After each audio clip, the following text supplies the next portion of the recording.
नमस्कार दोस्तों। आज के इस एक्सप्लेनर में आपका बहुत बहुत स्वागत है। चलिए आज इतिहास के पन्नों से एक ऐसी गाथा निकालते हैं जो सदियों बाद भी हमारे दिलों में गूंजती है। आज हम बात करने वाले हैं एक ऐसे राजा की जिनके नाम में ही अटूट संकल्प और स्वतंत्रता की महक है। मेवाड़ के शेर महाराणा प्रताप। खासकर जो स्टूडेंट्स इतिहास को करीब से समझना चाहते हैं उनके लिए ये जानना बहुत दिलचस्प होगा कि एक सच्चा नायक असल में बनता कैसे है। तो चलिए इस जबरदस्त सफर की शुरुआत करते हैं।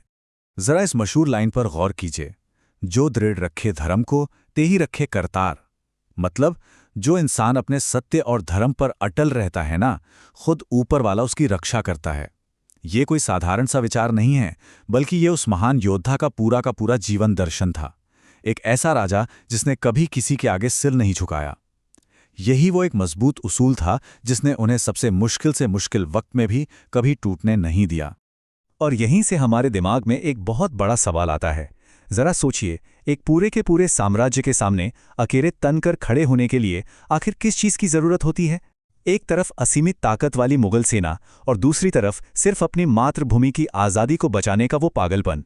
ये कहानी बिल्कुल एक डेविड और गोलियात की लड़ाई जैसी है, जहां दांव पर कुछ और नहीं बल्कि एक पूरे राज्य की आज़ादी लगी थी। तो ऐसे असाधारण नेता की शुरुआत कहां से होती है? चलिए देखते हैं भाग एक सच्चे योद्धा का जन्म। कहानी शुरू होती है 9 मई 1540 से, जब राजस्थान के मशहूर कुंभलगढ़ किले में महाराणा प्रताप का जन्म हुआ। इनके पिता थे उदय सिंह द्वितीय और माता थीं जयवंता बाई। यहाँ एक साल बहुत अहम है, 1568। मुगल बादशाह अकबर ने चित्तौड़गढ़ पर एक बड़ा हमला कर दिया था, जिसके चलते उदय सिंह जी को अपनी राजधानी बदलकर उदयपुर ले जानी पड़ी। और फिर 1572 में पिता के निधन के बाद महाराणा प्रताप ने मेवाड़ की पूरी कमान अपने हाथों में ले ली। अब देखिए, कोई भी सिर्फ ताज पहनने से राजा नहीं बन जाता है ना। प्रताप बचपन से ही बेइंतहा साहसी और ताकतवर थे। छोटी सी उम्र से ही उन्होंने तलवारबाजी, घुड़सवारी और भाला फेंकने जैसी चीज़ों का कड़ा अभ्यास शुरू कर दिया था। अपनी माता जयवंता बाई के मार्गदर्शन में वो बहुत कम उम्र में ही एक परफेक्ट वॉरियर बन चुके थे। और यही वो स्किल्स थी जो आगे चलकर इतिहास पलटने वाली थी। और उन स्किल्स का असली टेस्ट बहुत जल्द होने वाला था। यहीं से शुरू होता है हमारा दूसरा अध्याय, महान मुगल प्रतिद्वंदिता। उस वक्त का पॉलिटिकल माहौल समझना बहुत जरूरी है। सम्राट अकबर चाहता था कि पूरा का पूरा भारत उसके इशारों पर चले। उस समय के कई राजपूत राजा अकबर की ताकत के आगे घुटने टेक चुके थे। अकबर ने महाराणा प्रताप को भी समझौते के लिए कई संदेश भेजे। वो चाहता था कि मेवाड़ भी उसकी अधीनता स्वीकार कर ले, लेकिन मेवाड़ ने अपना सिर झुकाने से बिल्कुल साफ इनकार कर दिया। अकबर के उन तमाम शांति प्रस्तावों का महाराणा ने जो जवाब दिया वो कमाल का था। उन्होंने कहा, राजपूत कभी अपनी आन बान शान नहीं बेचता। ये सिर्फ एक लाइन नहीं है, ये खुली घोषणा थी कि सुख सुविधाओं और आराम से कहीं ऊपर उनके लिए अपने उसूल और अपना सम्मान था। और बस यही वो वजह थी जिससे अकबर और महाराणा प्रताप के बीच वो लंबा और ऐतिहासिक संघर्ष शुरू हुआ। और ये तनातनी आखिरकार एक बहुत बड़े युद्ध में बदल गई। अध्याय 3, हल्दी घाटी का ऐतिहासिक युद्ध। मैदान का नज़ारा वाकई खौफनाक था। एक तरफ महाराणा प्रताप खुद अपनी छोटी लेकिन जान की बाजी लगा देने वाली राजपूत सेनाओं का नेतृत्व कर रहे थे, और उनके ठीक सामने राजा मान सिंह के नेतृत्व में मुगलों की एक विशाल, मानो न खत्म होने वाली सेना खड़ी थी। सेनाओं के इस भारी अंतर को देखकर ही अंदाजा लग जाता है कि इस खौफनाक युद्ध में उतरने के लिए राजपूतों को कितने असाधारण साहस की जरूरत पड़ी होगी। और इस तारीख को हमेशा याद रखिएगा, 18 जून 1576। यही वो ऐतिहासिक दिन था जब राजस्थान की हल्दी घाटी के उन तंग दर्रों में ये भयानक युद्ध लड़ा गया। ये दिन इतिहास के पन्नों में बहादुरी और सर्वोच्च बलिदान का ऐसा प्रतीक बन गया जो कभी नहीं मिट सकता। अब हल्दी घाटी की बात हो और चेतक का जिक्र ना हो, ऐसा तो हो ही नहीं सकता। चेतक सिर्फ एक घोड़ा नहीं था, वो महाराणा का सबसे वफादार साथी था। युद्ध में गंभीर रूप से घायल होने के बावजूद उस जांबाज ने हार नहीं मानी। अपनी आखिरी सांस तक उसने एक विशाल नदी को छलांग लगाकर पार किया, सिर्फ और सिर्फ अपने स्वामी की जान बचाने के लिए। वफादारी की ऐसी मिसाल पूरी दुनिया के इतिहास में ढूंढने से भी शायद ही मिले। इतने भयानक नुकसान के बाद जब सेना को पीछे हटना पड़ा और सबसे प्यारा साथी चेतक भी नहीं रहा, तो एक सवाल उठता है, क्या इस सब ने हमारे नायक का हौसला तोड़ दिया?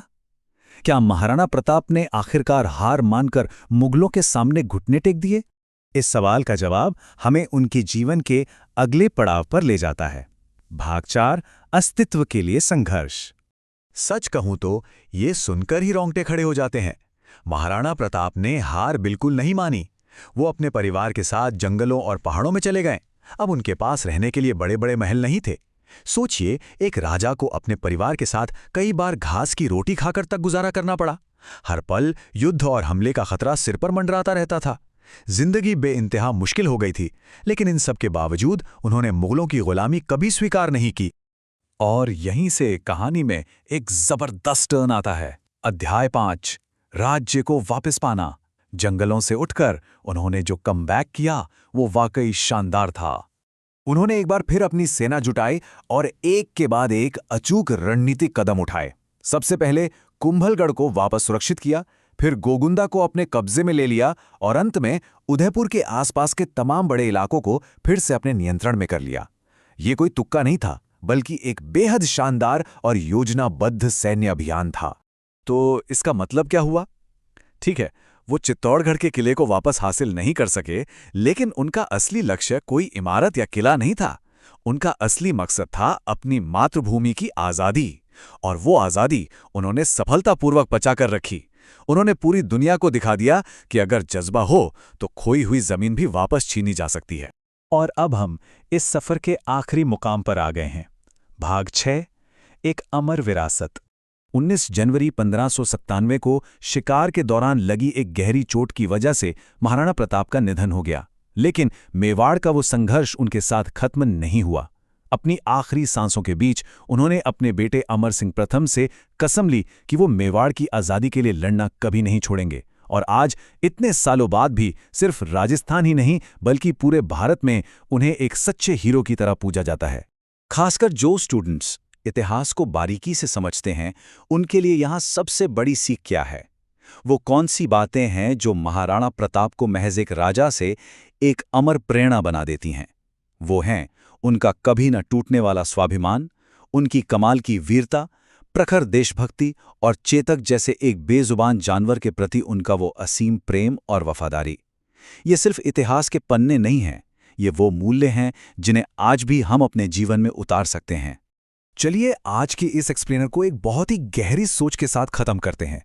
महाराणा प्रताप का ही एक विचार है, मातृभूमि और सम्मान के लिए जीवन भी छोटा है। ये लाइन हमें ये सोचने पे मजबूर कर देती है कि हमारी जिंदगी में हमारे उसूलों की आखिर क्या जगह है।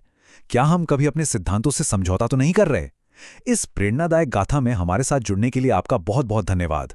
सीखते रहिए और अपने अंदर के उस संकल्प को कभी कमजोर मत पड़ने दीजिए।